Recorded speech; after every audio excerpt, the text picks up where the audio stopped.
하나님의 말씀은 신명기 28장 1절에서 2절 말씀, 우리 한 목소리로 읽겠습니다. 시작. 내가 내 하나님 여호와의 말씀을 삼가 듣고 내가 오늘 내게 명령하는 그의 모든 명령을 지켜 행하면 네 하나님 여호와께서 너를 세계 모든 민족 위에 뛰어나게 하실 것이라. 내가 하나님 여호와의 말씀을 청종하면 이 모든 복이 내게 임하며 내게 이르리니. 아멘. 할렐루야. 여러분들 오늘 정말 이 하나님 말씀 잘 받으신다면 아마 여러분 인생의 전환점이 올 것입니다. 정말 여러분 복 받기 원하죠? 전 여러분 참 복 받기를 원합니다. 여러분이 복을 받아야 또 교회도 든든히 서갈 수 있어요. 여러분들이 우울하고 여러분들이 망가지고 여러분들이 그냥 그 어둠 가운데 있으면 여러분 교회는 끝나는 거예요. 여러분 개인이 여러분이 바로 교회의 힘을 믿으시기 바랍니다. 아멘. 여러분 인간이 동물과 다른 이유는 우리는 물질적인 존재이지만은 동시에 정신적인 존재, 또 영적인 존재예요. 그래서 인간은 복잡하고 어렵습니다.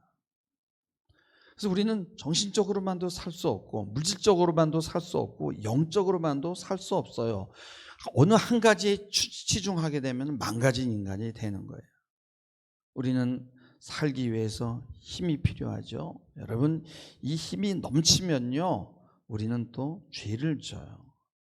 여러분요, 이 권력자들은, 권력이 큰 사람들은 다른 사람의 말을 들을 필요가 없어요. 그리고 그들은 대화하지 않습니다.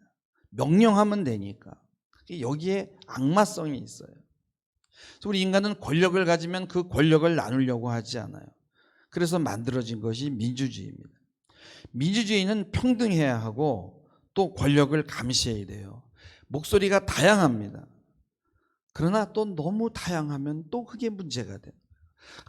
그 많은 목소리를 통합해서 이걸 밀고 나가지를 못하는 거예요. 왜냐하면 다양한 목소리가 동시에 울리니까 나중에는 그게 잡음처럼 들리게 되고요.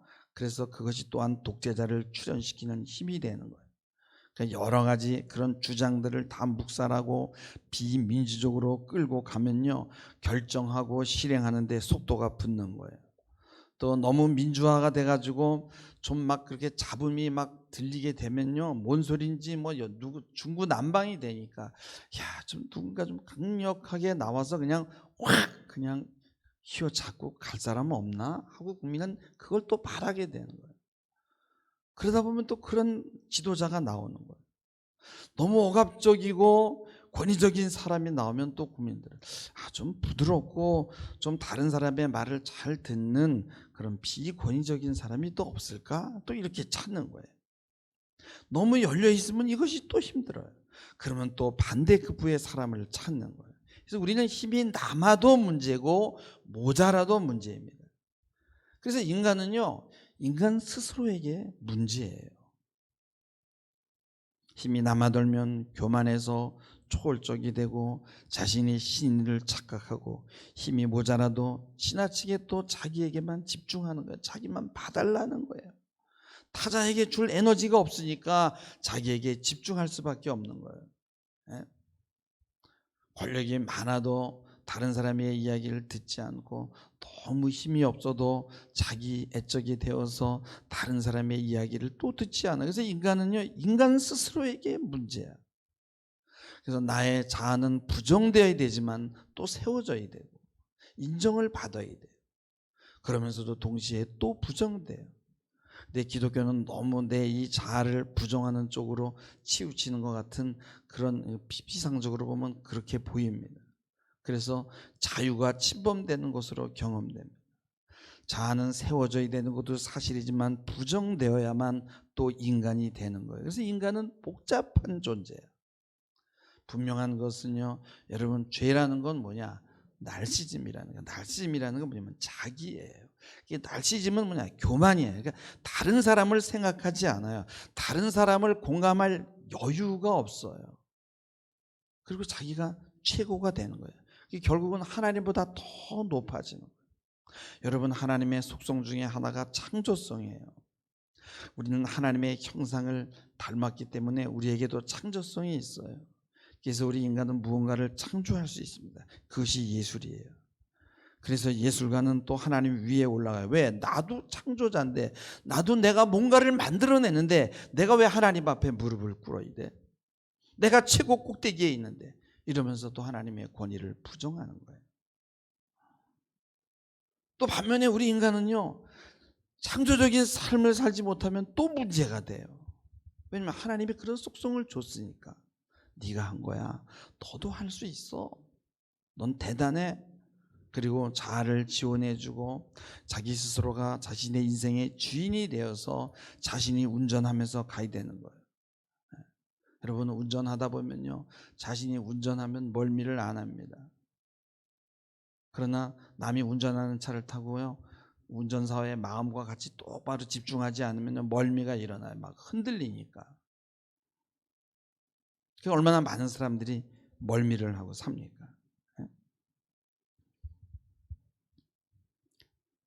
그래서 우리는요,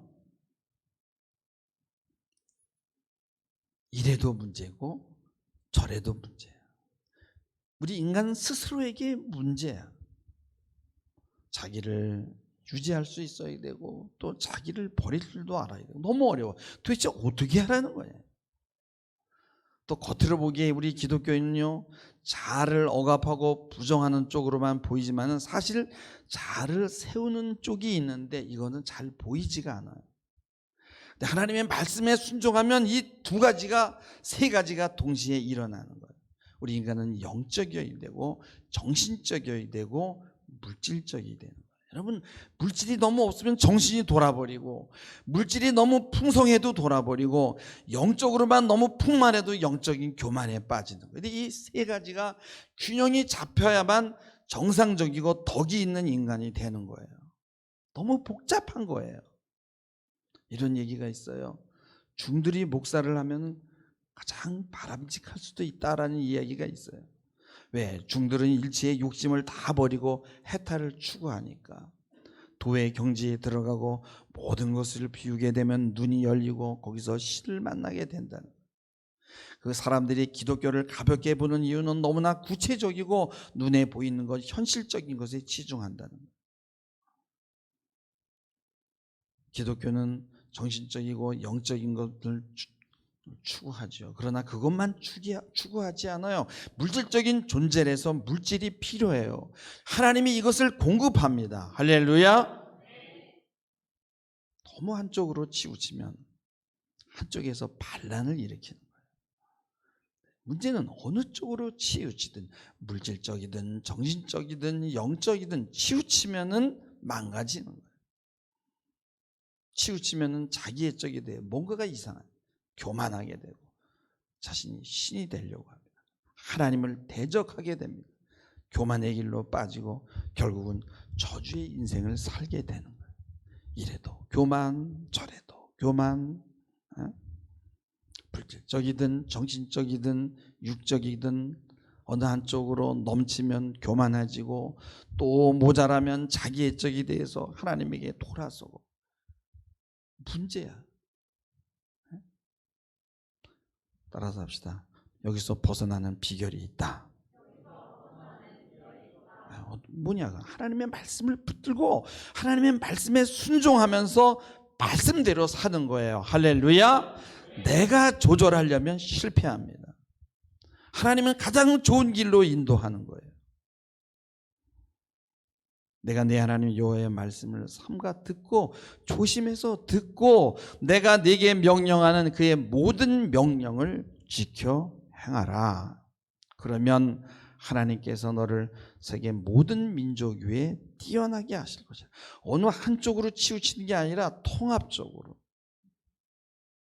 정말 인격적이고 영적이고 또 물질적으로도 아주 균형이 잘 맞춰진, 그래서 모든 민족 위에 뛰어나게 하는 거예요. 하나님의 말씀을 청종하면, 듣고 순종하면 이 모든 복이 내게 임하며 내게 이른다는 거예요. 할렐루야. 사람들은 순종이라는 게 비창조적이고 우리 인간의 자발성과 존엄성을 빼앗아가는 것이라고 생각합니다. 그래서 칼 막스라는 사람이요, 역사는 힘이 있는 사람들이 힘없는 사람들을 억압한 그 역사라는 거예요. 그리고 그것이 이 인류 역사가 시작된 이래 계속 지속되고 있다는 거예요. 그래서 그는 참된 권위마저 다 부정을 해버린 거예요. 기독교가 이 싸움에 말려 들어갔어요. 하나님의 말씀은 권위주의가 아니에요. 그냥 하나님의 말씀은 권위 그 자체예요. 절대로 순종해야 되는. 근데 그 억압을 부정하다가 하나님의 권위, 하나님을 부정하는 쪽으로 나간 거예요. 그래서 그런 거예요. 뭐 동물원이냐? 지금 우리가 뭐 말 잘 들으면 비스켓 하나 주고 안 들으면 채찍으로 때리고 당근과 채찍으로 다스리는 것이 하나님이냐? 기독교, 그는 정말 인간에게 정말 인간을 망가뜨리는 정말 필요악이다라고 그렇게 규정하는 거예요. 신명기 30장 15절에 보면은, 보라, 내가 오늘 생명과 복과 사망과 화를 내 앞에 두었나니 라고 말씀합니다. 하나님이 우리 인간의 생사화복을 지고 있어. 복의 길과 저주의 길을 우리 앞에 두셨어요. 우리는 살기 위해서, 복을 받기 위해서 순종해야 되는 거예요. 할렐루야. 납작 엎드리시기를 주님의 이름으로 축원합니다. 여호와의 증인이라는 종파가 있어요. 근데 그거는 사실 종파가 아니라 이스라엘 백성은 다 여호와의 증인입니다. 말씀에 순종하는 유대인과 불순종하는 유대인이 어떻게 다른지를 증명하는 거예요. 그 증인이 이스라엘이란 말이죠. 말씀이 정말 맞네. 하나님의 말씀대로 이루어지네. 근데 그게 누구를 통해서 이루어지느냐? 이스라엘 백성을 통해서. 이스라엘 백성이 순종하면 복을 받고 불순종하면 저주를 받는 거예요. 오늘날도 똑같습니다. 하나님 떠나면 죽고 하나님 앞에 나오면 사는 거예요.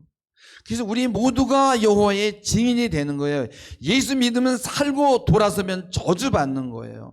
예수를 저렇게 엉터리로 믿었더니 저렇게 되는구나. 예수를 제대로 믿었더니 이렇게 되는구나. 성경은 경고도 있고 축복의 선언도 있어요. 여러분, 순종과 불순종은요, 여러분의 자유예요. 어느 쪽을 택하든 여러분의 자유입니다. 여러분이 어느 쪽을 택하든 그냥 말씀만 증거될 뿐이에요. 근데 우리는 복을 받든지 저주를 받든지 그냥 해야 하는 것 뿐이에요.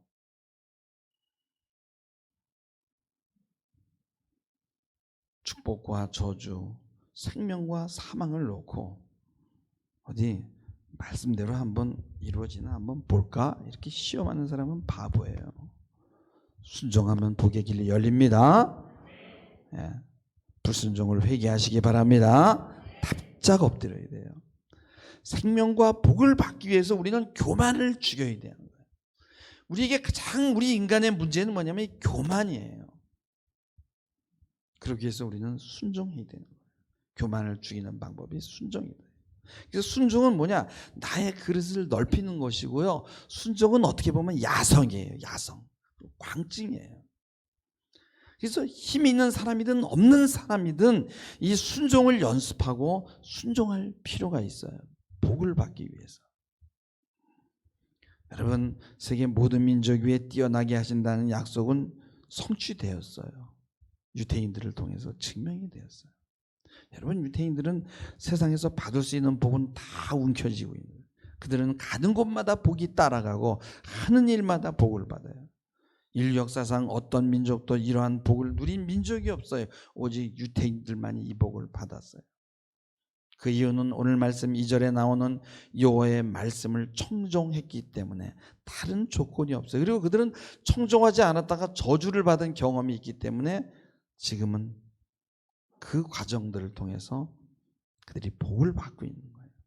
이 핵심을 유다인들이 경험적으로 배웠어요. 이 자기 사랑, 자기 애 때문에 생긴 인간 속성 중에 하나가 뭐냐면 권위를 부정하는 거예요. 모든 권위를 부정하다 보니까 진짜 참된 권위도 부정한 거예요. 여러분, 부모의 권위는 하늘에서 줬잖아요. 부모의 권위는 묻지도 따질 수도 없어요. 그냥 부모니까 권위가 있는 거예요. 여러분, 우리가 한번 생각해 보세요. 우리가 섬겨야 되는 사람들을 보면요, 그것이 부모든 대통령이든 다 부족해 보여요. 목사도 그렇고. 도대체 왜 그런 부모를 주고 대통령을 주겠어요? 권위에 순종하는 연습을 하기 위해서. 할렐루야. 권위는 순종해야 되는 거예요. 하나님의 권위나 말씀을 왜 순종해야 되는지 논리적으로 설명이 불가능해요. 여러분, 기업령이 떨어졌는데 나가지 마 그랬어요, 부모가. 왜? 나가면 죽으니까. 거기에 무슨 설명이 필요 있어요. 엄청난 힘이기 때문에, 선포기 때문에 나가면 안 되는 거예요. 우리는 왜 법에 순종해야 됩니까? 그건 절대적인 힘이에요. 이 법을 기준으로 검사와 판사가 판단을 하니까. 물론 교묘히 피해갈 수 있다면 다행이지만 걸리면 감옥이에요. 법은 권위입니다. 옛날에 제가 상당히 그 카리스마가 있는 목사님을 오랫동안 모시고 있었던 적이 있어요. 거기서 성가대 지휘를 한 10년 했어요. 이 목사님은 그냥 갑자기 막 중간에 막 노래를 하는데, 그때 노래를 할 때 그냥 키가 엉망이야. 반주를 막 하면 반주에 따라서 하는 게 아니라 다 자기 키로 해. 그럼 반주자는 어떻게 했냐? 빨리 옮겨서 그 목사님 키에 맞춰서 해야 되는 거예요. 즉흥적으로. 뭐 박자니 뭐 이런 거 다 필요 없어요. 그래도 목사님 좀 음정 좀 맞추세요라고 할 수가 없어요. 왜냐하면 권위니까. 거기서는 음악을 하는 게 아니니까 그냥 반주자들은 맞춰야 되는 거예요. 그냥 답답하지요. 거기서 그 반주하는 사람들, 저도 마찬가지예요. 선거대 지휘자들 다 뭐냐? 권위에 순종하는 연습을 배우는 거예요. 우리도 여기 찬양대가 있어요. 인도자가 있습니다. 근데 인도자는요, 좀 부족할 수 있어요. 근데 일단 세워졌으면 권위가 그 사람한테 있는 거예요. 하나님이 그 인도자에게 권위를 준 거예요. 인도자가 마음에 안 들어. 그리고 마음에 안 드는 사람을 세울 수 있어요. 왜? 순종하는 연습을 배워야 되니까. 그럼에도 음악은 음악회장에 가서 하는 거고, 교회는 음악회장이 아니니까 할 수가 없어요. 좀 부족해도 거기에 맞춰줘야 되는 거예요. 여기에는 상식이 조금 무시될 수도 있어요. 여러분요, 유기체는 항상 머리가 있고 손과 발이 있어요. 근데 막 서로 머리가 되려고 하면요, 유기체가 정상적으로 움직일 수가 없는 거예요. 그냥 부족하지만, 머리가 부족하지만 그냥 맞춰서 가는 거야. 그래야 움직이니까. 서로가 막 머리가 돼가지고 막 그러면요, 시험 들고 상처받고, 거기서 내가 죽어야 되는 거예요. 자아가 거기서 죽는 겁니다. 우리 참된 권위 앞에 순종하는 연습이 필요해요. 여러분, 저는 뭐 잘 보진 않아요. 이렇게 뭐 우리 사모가 이렇게 자꾸 보는데, 이렇게 쓱쓱 이렇게 보면요, 뭐 그 오은영 박사의 그 치료 기법이라는 게 뭐냐면은 든든한 울타리야. 버텨주는 거예요. 그것은 억지로 만들어내는 권위가 아니고 부모가 가지고 있는 권위를 사용하라는 거예요. 권위가 든든한 울타리. 엄마로서 엄마답게, 아빠로서 아빠답게, 뭐 두들겨 팬다고 잔소리한다고 권위가 서는 게 아니라 하나님이 주어진, 원래부터 주어진 엄마 아빠의 권위가 있는 거예요. 하늘에서 주는 권위, 그거를 딱 유지하는 거예요. 그러면 아이들이 안정이 되는 거예요. 여러분, 우리는 무엇인가에 담겨야 돼요. 나이가 들어도 마찬가지입니다. 나를 감싸주고 나에게 명령하는 권위가 없으면 불안한 거예요. 너는 이대로 살아. 내가 생명과 죽음과 복과 화를 내 앞에 두었어 하면서 확실하게 울타리를 지어줄 때 우리는 안정감을 느낄 수 있는 거예요. 네가 이 안에 있으면 살고 이 밖으로 나가면 죽어 라고 분명하게 얘기해 주는 거예요. 우린 그 안에 있을 때 불안이 없어지는 겁니다. 권위는 나의 한계를 그어주는 거예요. 그리고 나를 감싸준다는 거예요. 여러분, 우리나라의 민주주의가 발달한 이유는요, 그런 이유를 조선시대 과거 제도에서 찾더라고요. 그래서 상민들도 천민들도 귀족이 될 수 있어요. 공부를 잘해서 과거에 급제하게 되면. 너도 내 인생을 바꿀 수 있어. 그러니까 너의 그 위치에 안주하지 말고 계속 더 올라가야 돼. 그게 막 쉴 시간이 없는 거예요. 계속 올라가야 되니까. 그래서 한국은요, 전 세계에서 행복 지수가 가장 낮아요. 여러분, 결혼해가지고 애기 낳을 시간도 없어요. 올라가야 되니까. 그래서 출산율도 세계에서 가장 낮아. 근데 문제는 우리는 나보다 더 나은 사람을 인정하지 않아. 내가 왜 너보다 못해? 배우려고 하지 않아요. 무조건 타고 올라가려고 하는. 이게 한국 사람의 습성이에요. 모든 권위를 부정하는 겁니다. 사람들이 교회를 싫어하는 이유가 순종하라, 권위에 복종하라, 그 말이라는 거죠. 지금 이 세상은 점점 민주주의로 나가고 평등을 이야기하는데 교회는 너무 꼰대들이 많다는 거예요. 시대착오적인 질서를 갖고 있다는 거예요. 너무 비민주적이라는 것입니다. 내가 누군데 왜 이래라 저래라 하냐 이거예요. 나에게도 하나님의 형상이 있다는 거예요. 맞아요, 있습니다. 그러나 왜곡되고 타락한 망가진 형상이 있어서 하나님의 말씀으로 다시 다듬어야 되는 거예요. 할렐루야. 순종하시기 바랍니다. 하나님이 정해준 권위가 있어요. 그 권위는 안전한 틀이에요. 세팅입니다. 이게 흔들리면 모든 게 다 흔들리는 거예요. 복을 받는 방법은 권위에 순종하는 거예요. 하나님이 그어준 권위에 도전하게 되면 복을 받지 못하는 거예요. 그래서 오늘 여호와의 말씀을 잘 주의 있게 듣고 삼가 듣고 오늘 내게 명령하는 그의 모든 명령을 지켜 행하라는 거예요. 그러면은 너를 뛰어나게 해주겠다는 거예요. 뛰어나게. 내가 세워주겠다는 거예요. 네가 하나님의 말씀을 청종하면, 듣고 순종하면 이 모든 복이 내게 임한다는 거예요. 할렐루야. 하나님의 말씀은 권위입니다. 이것은 설명할 수 없어요. 이성과 과학으로도 설명도 안 되고 부정할 수도 없어요. 우리나라는 유교적이고 그다음 그런 가부장적인 권위가 있었죠. 그래서 거기에 순종했었죠. 그때는요, 참 교회도 많이 부흥하고요, 참 좋은 일들이 많았습니다. 근데 그 권위를 가진 사람들이 조심을 하지 못했어요. 권위를 가진 사람들은 또 자기 삶을 잘 들여다봐야 되고요, 윤리적으로 살아야 되고 정의로워야 되는데, 그래서 정치인들이 또 권위를 가진 사람들이 잘못했죠. 물론 저항해야 됩니다. 저항해 왔고. 그러나 그 상처 때문에 성경의 권위를 부정하면 안 된다는 거예요. 하나님의 권위를 부정하면 안 된다는 거예요. 여러분요, 민주주의와 평등과 자유의 그 가치가 중요하고요, 그건 성경적이에요. 그렇다고 모든 권위를 부정하면 안 된다는 거예요. 그래서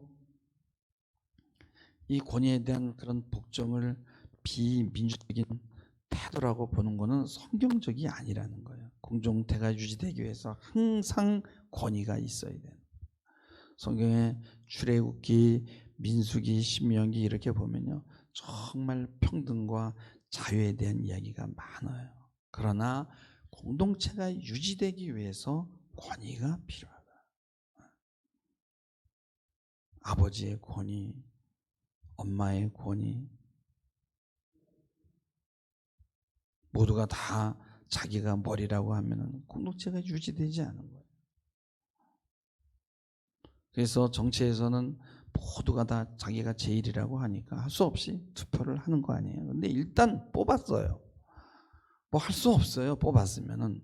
그러면 존중해주고 그들이 잘할 수 있도록 기도해야 되는 거죠. 그것도 권위니까. 그 권위도 하나님이 주신 거예요. 권위라고 해서 좀 모자라다고 다 부정될 것이 아니라는 거예요. 우리가 뽑았으면은 5년은 이제 가야 되는 거예요. 기독교에서도 평등을 강조합니다. 기독교적인 가치관이고 자유민주주의도 성경적인 것에서 나왔어요. 그러나 여러분, 과거에 기독교가 태동할 때 어땠습니까? 다 낮은 신분들, 노예들, 그런 계층들부터 시작되지 않았습니까? 그러나 여러분, 공동체가 유지되기 위해서는 위계가 필요한 거예요. 위계가. 성경에서도 위정자들을 위해서 기도하라고 한 거예요. 목사나 부모도 인간이고 그래서 부족합니다. 자신의 한계를 인정하고 평등한 입장에 서는 것도 중요하지만 그렇게 되면 공동체가 유지되지 않아요. 그래서 그런 권위를 부정하는 습관을 갖게 되다 보면은요, 그것이 정말 올바른 비판이라는 것으로 나오긴 하지만은 결국은 나중엔 하나님을 부정하는 데까지 가게 되는 거예요. 하나님 앞에 모두가 평등하다는 말은 맞지만은 하나님의 세우신 권위는 여러분들이 받아들여야 되는 거예요. 여러분, 그런 그 모든 권위가 부정되어야 된다는 혁명 사상을 만들어낸 사람들은요, 그들은 엄청난 추종자를 갖고 자기가 신이 되고 그게 종교가 된 거예요. 우리 모두는요, 무언가에 절대적으로 순응하고 복종하고 순종하려는 본능이 이 안에 있어요. 그래서 하나님의 권위를 부정하면서 사람들을 쫓아다니는 거예요. 연예인을 쫓아다니는 거예요. 그리고 좌우 진영의 그 대표들을 우상화하는 거예요. 그래서 우리는 뭐예요? 누군가를 우상화하고 이상화하지 않고는 살 수 없어요. 왜? 이게 본능이니까. 그래서 이것을 막는 방법이 뭐냐? 하나님의 권위에 복종하는 거예요. 말씀에 복종하고 교회의 권위에 복종하는 거예요. 물론 목사가 타락하고 돈이나 밝히고 그러면 그건 안 되겠죠. 순종할 수 없죠. 그러나 하나님의 말씀은 여러분 말씀으로 받으시면 되는 거예요. 말씀의 권위에 복종해야 되는 거예요. 그럴 때 복이 오는 겁니다. 그래서 그냥 따지고 비판하고 비민주적이라고 하고 모든 것을 다 거부하기 시작하면서 교회를 떠나고 하나님을 부정하고 하나님의 말씀대로 살지 않으면은 그 형상은 점점 망가지는 거예요. 그래서 저주를 받게 되는 거예요. 그래서 우리가 교회에 나오는 것도 뭐예요? 이게 순종을 연습하는 거예요. 말씀에 순종해서 복을 받냐, 불순종해서 저주를 받냐. 지금 싸움 가운데 우리가 있어요. 말씀에 순종하지 않으면 도박에 순종하고 죄에 순종하고. 오늘 세상 사람들은 모든 권위를 부정합니다. 그래서 그들은 이상한 권위에 함몰이 돼서 몸을 숭배하고 술을 숭배하고 게임과 도박에 빠지고 그래요. 왜 그래요? 하나님을 떠나서 그런 것이죠. 그래서 모든 권위를 자신이 받은 상처로 투사해서 바라보면 안 돼요. 교회는 말씀에 순종하고 권위에 순종하고 복을 받기 위해서 나오는 겁니다. 그리고 그 권위에 대한 그 이 상처를 치료하는 것이 바로 신앙이에요. 하나님의 권위에 순종할 때, 야, 진짜 참된 권위는 나에게 복을 주는 것이로구나 라고 깨닫게 되는 것입니다. 그래서 오늘 말씀하는 거예요.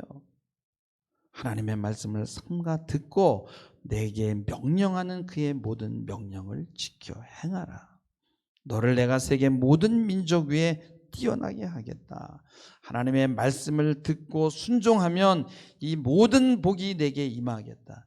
신명기 28장 다 읽지는 않았지만 여러분들 집에 가서 읽어보시기 바랍니다.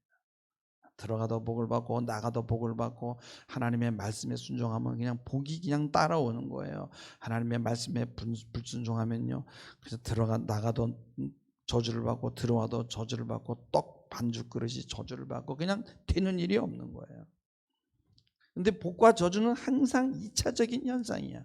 그래서 복을 쫓아갈 필요도 없고 저주를 도망갈 필요도 없어. 그냥 복의 근원을 만나서 그 복의 근원에 순종하는 거예요. 할렐루야. 하나님의 말씀은 권위가 있습니다. 왜? 그대로 일어나니까. 말씀은 권위 그 자체예요. 여러분요, 우리가 점쟁이한테 가거나 예언 기도하는 사람한테 갔을 때 뭐를 하나 맞춰보세요. 그러면은 그냥 거기서 권위가 일어나가지고 막 순종하는 거야. 막 이것이 알고 싶단가 뭐 보니까 무슨 스님인데 점쟁이처럼 뭘 하나 맞춰가지고 15년 동안 재산 다 갖다 바치고 가족은 콩가루 집안이 되고, 여러분 그게 바로 사단이 하는 일이에요. 잘못된 권위에 순종하는. 하나님의 말씀은 반드시 일어나요. 전쟁이 찾을 필요 없습니다. 민수기 23장 19절에 보면 하나님은 사람이 아니시니 거짓말하지 않으시고 인생이 아니시니 후회가 없으시도다. 어찌 그 말씀하신 바를 행하지 아니하시며 하신 말씀을 실행하지 않으시랴.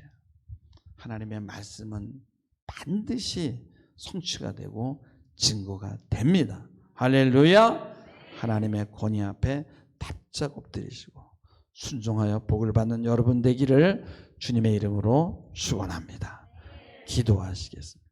주님, 복 받기 원합니다. 복이 어디서 오는지 바로 알게 하시고 참으로 우리가 누구에게도 빼앗길 수 없는 안전한 복, 완전한 복을 순종으로 받아들이게 하옵소서. 감사하며 예수님의 이름으로 기도하옵나이다.